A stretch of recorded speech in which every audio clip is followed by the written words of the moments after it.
Hi, this is For the Better, a podcast for healthcare marketing professionals navigating change and innovation. It's produced by Reason One, a digital agency dedicated to building a brighter digital future for the healthcare industry. I'm your host, Ben Cash. Hello and welcome to the podcast. My guest today is Chris Hempel, Senior Director of Commercial Intelligence at Woebot Health, and also a fellow for the NYU McSilver Institute for Poverty Policy and Research. Chris champions the use of data and AI to advance health equity with a particular focus on mental health. Their innovative work bridges analytics with a human-centered approach to create meaningful change. Chris, welcome to the program. Thank you for having me aboard, Ben. It's really an honor to be up here discussing with you. Oh, wonderful. All right. I want us to start with a big question here. Why does diversity, equity, and inclusion in mental health matter, right? It's a sort of big question that should be obvious, but in today's environment, we're having to re-articulate why these things matter. So why does that matter in mental health? Well, honestly, a good friend of mine, Dr. Kay Nikiforova, says it much better than me. Why does diversity, equity, and inclusion matter in mental health? Why does it matter in healthcare overall? Their concept is that if you're not practicing things that acknowledge the diverse lived experiences of your population, how can you possibly be delivering good healthcare in the context of what's happening? How are we addressing community issues and needs? It's very often said that 80% of healthcare outcomes are determined by things outside of that internal environment. What are we doing to focus on the overall communities that people live in, the systems that live in, and how they're accepted and perceived on various grounds, such as age, race, gender, sexual orientation? These are all factors in how people are treated, not just to check the box on DEI, like a lot of folks focus on, but to deliver great care. 100%. And I think there's this sort of dual benefit, right? That one is just the right thing to do. It's the human thing to do. But also when you broaden your access to all, it helps your bottom line. It helps patient acquisition. It's good for business and it's good for humans. I think people often forget the dual nature of that. And for you, obviously, this is more relevant for AI. So I want to dive into that a little bit with your own journey into diversity, equity, inclusion in relation to AI. You've spoken about the need to build AI with intention and with diverse voices at the table. What made this personal for you initially? To dig in on bringing in diverse voices to the table, if we're going to have a system that's addressing the needs of people who are short, tall, big, small, black, brown, white, gay, straight, whatever these needs are, how am I going to know about all of the details that are concerning this vast array of individuals and types of things that they experience? So if we're going to be automating decision-making for all these various communities, then it falls on us to have representatives from those communities helping with that automation. In the absence of the ability to do the appropriate hiring, there needs to be other ways to lean in, get the appropriate knowledge, get the right level of information to address the needs of these communities. The best possible scenario that you can have is to have representatives from that population in the room. But there are ways to bring in those voices, like set criteria for various people in the communities you represent to evaluate what you're doing. And like for the people that are out there developing or building out solutions, that prevents you from developing in a black hole. So if you're building something and you're not bringing those voices to the table, it all goes down to listening to people, understanding who has the knowledge about these various cultures and populations that you represent, and finding ways to engage them. And I know you've spoken a lot about how bias shows up in algorithms. Can you walk us through how that happens, especially in the healthcare context? So if we're talking about a healthcare context and we think about our healthcare system that we represent, then we think about where it's located and who our patients are and their patterns of engagement. There are going to be variances based on people's income levels, education levels, the cultural proclivity to pursue healthcare services based on who they are. So when people think about data, they think about spreadsheets and everything like that. But I actually think about histories and cultures and communities and how they form. Data in our EMR context is a representation of the people who were able to afford to come in for some type of service. They were willing to endure the economic burden, and at the same time had a cultural proclivity to that. When we're just looking at these tables and databases and trying to understand based on these engagement patterns, we start seeing things like a health system that has a low number of people that are reporting their race or ethnicity, for example. That's a reflection of perhaps they don't trust the institution enough to share that information.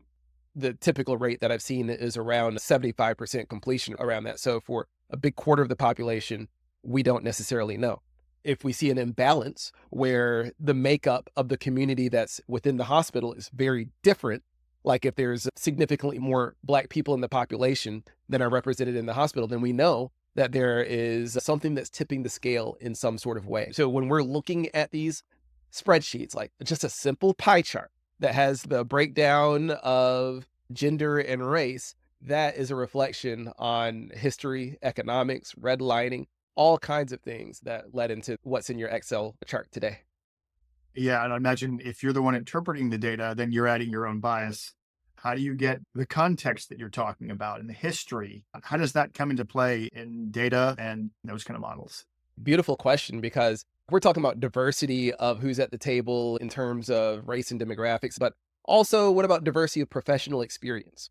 If it's just data scientists that are working on a problem, there's all kinds of things that they're going to miss. So what if we were to establish our systems to where you have people that are working on the data, but I consider marketing kind of the action-oriented version of sociology. You have to understand people at this cultural level on the other end, asking questions about the intersectionalities that they see within the data, about whether or not this is representative of our populations. Yeah. Ask the question also on how models perform on our populations as well. So like it's a diversity of experiences and bringing people who are versed in the culture to the table too. Yeah. So it sounds like what you're saying is that we can have all this rich data, but ultimately those voices and people at the table are the humans in the loop. When AI models are being built, when it's being trained, that you have diverse involvement. When it's being trained, and also for the people that aren't building and training models, when it's being evaluated. There was a case a few years ago where UCSF was evaluating an algorithm that Epic had developed to detect the likelihood of sepsis based on some patient demographic details. The evaluators at UCSF turned down the approach because there was some bias detected in the outcomes. I bring that story up just as a reminder that even if you're not versed in all these deeper statistical matters, don't let any of that allow people to put things over your head. Ask those basic questions, hold vendors to task, because you're advocating for a community of people here. They depend on you to do that. Oh man, I think that's so important because, healthcare marketers and IT professionals and just, anybody in that space, they're already wearing so many hats, right? They are marketers and tech experts, and now they're workforce recruiters, and now you've got to learn AI and all these things, right? It's often hard to know what questions to ask. And I'm curious, whether it's when healthcare marketers are evaluating or researching or procuring AI powered tools and having conversations with those vendors, or they're having conversations internally about the tools that they're optimizing. What are the kind of questions they should be asking to get at the heart of what you're talking about? Specifically, if somebody's talking about how accurate a model is or how accurate some approach is, it's very easy to ask, how does it perform on various racial groups? How does it perform at the intersection of race and gender? If the person talking to you stumbles, then maybe they didn't do the research. We're in healthcare. I don't think that the same questions and the same rigor, like when we see things like responsible AI teams being laid off or fired from these big tech companies, it's not the same experience. So we shouldn't be trying to emulate that experience, because in healthcare, when we focus on equity matters and we focus on this inclusive approach, then dollars do follow. So it's important, like, do the right thing. If you don't care about the right thing, do the thing that's going to keep your job. So you are at Woebot Health and actually creating a tool that takes these into consideration. I'm wondering if you could just tell us a little about what Woebot Health is and how you are addressing bias in mental health? Woebot Health develops systems such that people can have access to mental health support right there directly in the moment of need. So it is talking to a chat bot to deliver that support that then guides through various exercises and things like that, various types of psychoeducation to help with problems that people may be having in the moment. So the overall system, I look at Woebot from a systems design perspective. There's, of course, the data that we train our models on. There's the experience that we have in the idea of making it radically accessible. Where Woebot is chiefly addressing bias is in the study design that leads to the types of product features and things like that that we carry on. So one thing, like if someone logs into Woebot, they'll probably notice that it doesn't ask what the race and gender is and everything like that. But overall, you might not know specific demographics of users coming in. But when it comes to testing and research, that's where to get extremely intentional. Like if your privacy policy is such that you want a mental health experience where it doesn't feel like you're being watched and having somebody breathe down your neck, then it makes sense to have that. But from a research perspective, you at least want to make sure that there was intentionality around the research to bring in diverse audiences for testing. As someone who works at Woebot Health, what we do is we develop mental health support that's available in the time of need. Right now, that's in the form of a chatbot that people can talk to whenever they have an issue they feel they need support with, an issue to help with their well-being. 75% of the usage happens outside of clinic hours, outside of the times that people would be available to even have those types of discussions. And in a lot of those discussions, what we're seeing is that a lot of people who might not have sought therapy or have even potentially been referred to therapy and not accepted it, not gone through and followed through, well, it's a lower lift to whip out the phone, talk to this relational agent, this chat bot that's going to guide them through some things to maybe help them feel better in the moment. And that actually plays well with increasing the human connection because it's around educating people on how their minds work, what cognitive distortions are, and even prepping them for conversations that they might have with in-person therapy. So the overall concept is around making this whole intimidating world of how do I show up, how do I manage my mental health and everything like that, making it accessible for anyone who wants to have that experience. Curious how it fits into the existing sort of mental health infrastructure. I know that sometimes it's hard to get an appointment.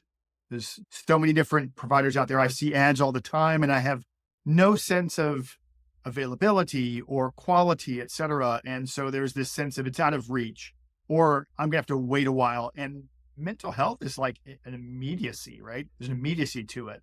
I'm curious how it relates to the existing mental health system. Well, in the existing mental health system, of the needs that are identified, the times that people raise their hand in need of mental health support, where do you think we primarily see that? And I give a hint in my question. Let's see, raise your hand. It was the Primary care. Okay. Yes, 77% of the times that people are surfacing these needs, they're happening within primary care. We're talking about all these people that are overburdened with the huge set of responsibilities. So where it fits into the ecosystem today is enabling these clinicians to be able to have something that they can send to people that's a lower lift and lower burden than the in-person that they would refer to. So it's kind of a support tool that's available as people are waiting for a session. So we work along with clinicians or with the team that's deploying it, but ultimately it's designed to be a very intentional part of a journey and set of operations for care. Wow. And with any software development, I'm assuming this has been iterative. You've adapted and learned as you go and you get new data. What have you learned about AI and bias and where do you see it going? Knowing that we're talking about social drivers of health and equity and demographics and things like that, I'm gonna tell you a bias that I had when I came into the company was I came into the company thinking that, okay, we got a chat bot here, nobody above like 30 is going to be comfortable doing that, having these conversations and everything like that. And when start looking at the retention dynamics, the demographics, the engagement dynamics of our users, it was really shocking to me to see that people in the 65 plus age group, after 2 weeks, they were 3 times more likely to still be engaged with the app than people in the 18 to 34 group. Why is that? Why did I have that bias? Is maybe there's just a prejudice that we associate age with not being as technically adept. It probably comes from, I'm a millennial, and way back in the day, like parents, grandparents, they just weren't the type seen on technology. But we've all grown up with this stuff over the past 30 or so years, and it's gotten a lot easier to use. One of the biggest themes that comes up in conversation is loneliness. It's a sad truth that loneliness is an epidemic across all age ranges. There's just so many different reasons and drivers. Things are easier to use. Our 65 plus population is very adept with being able to navigate within the app experiences we provide them. But I think there's a lot of people that discount the experiences that people in the Medicare and the Medicaid, that they discount their relationship with technology, and that's got to change. Yeah. And when I think about the different demographics, I would imagine there's different levels of comfort with technology. There's probably a different level of trust. And whether they've had negative experiences with technology in the past, whether they don't know enough about AI, I'm curious what you found and what your example indicates about the role of trust with AI, and whether it's using Woebot or chatbot on a healthcare website. What do you see? What does the data tell us about trust with AI, and how are people overcoming that? Innovation can only move at the speed of trust. And no matter how fancy and fine your models are and the accuracy scores that you're talking about, the organization is using the outputs and using your data to sell to other companies without any kind of concern about what that might cost you, or if they're using it to disadvantage you in some certain way, then that trust has been violated and not earned. We come into the world like we know that it can't just be trust in AI. It has to be trust in the institution, organization, and people that you're interacting with. I think it's something that has to be earned. And honestly, it has to be something that's talked about too. Yeah. If you're not talking about what you are doing to earn and deserve that trust, people are going to assume that if I'm typing something into something, then they're going to sell my data to some other entity. So it's important for us to be very transparent about the fact that that data doesn't leave our house. We're not selling it to anyone. Without that trust, you're just not going to get the adoption. So as a marketer, just thinking from that marketing perspective, it has to be earned and it has to be communicated. That's the angle that I come from when I think about people's adoption rates and the type of information they're willing to share. What are some of the other things that you've seen successful in communicating around AI models and AI tools? Within a healthcare context, we have to demand to understand how things work. Working with clinicians, and this is going to go out a little bit outside of my time with Woebot, and just thinking about it in general, talking with clinicians, is they're on the hook. They're on the hook for whatever mistakes that a model might make. So they want to really understand what's going on under the hood and what might influence something to work in a certain way. But they might not know about the latest and greatest in machine learning research and all the details and stuff like that I'm comfortable talking about. Right. So trust and explainability is not just a matter of being willing to come forward with how things work, but also to be able to understand how to communicate that in a way that your audience, be they clinicians or finance and executives, can understand. You mentioned storytelling. What is the role of story playing in AI and healthcare? I've had some great conversations with Dr. Nancy Byatt, who leads this institute in Massachusetts for mothers having serious postpartum depression. Like, she's making information and resources available for people that aren't having the best mental health experience after birth. And she told me that as a researcher and as someone deep in the data, her conversations were all about like, hey, look at these trends, look at these demographics and things like that. This is a major institute in Massachusetts, and she's been communicating with politicians about this and has actually had legislation enacted around it. And she said that her biggest learning when moving over from the group of data nerds that she's talking to and interacting with on that day to day was learning how to incorporate, well, we talked about this overall demographic trend, but let's pull an example from that trend and really zoom in and personify that. Same thing with clinicians. They're really good at thinking about a personal experience, something that happens to one person, and using that story to illustrate a broader point. The storyteller also has a responsibility, because it's a very powerful thing when you can personify and get people to really think about and identify with something. But what if they're doing it in the wrong way? What if they're using that story to support the wrong thing? It's a powerful influence, but it's also a responsibility to make sure that the stories and examples that you're picking are representative of something that you're doing to try to make the right type of impact.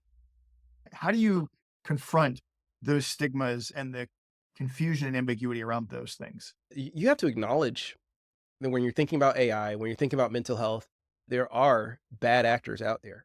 And the stigma comes from the fact that if someone is irresponsible with their approaches, they don't have the right safety protocols, then what happens is they get a big red flag raised, and that red flag shines over everyone. In mental health and with tech and mental health, you'll see it from things like the American Psychological Association and some various committees and work that they do around tech. Like these are clinicians trying to fight a good fight around how do we create a healthy and positive relationship between people, their well-being, and technology.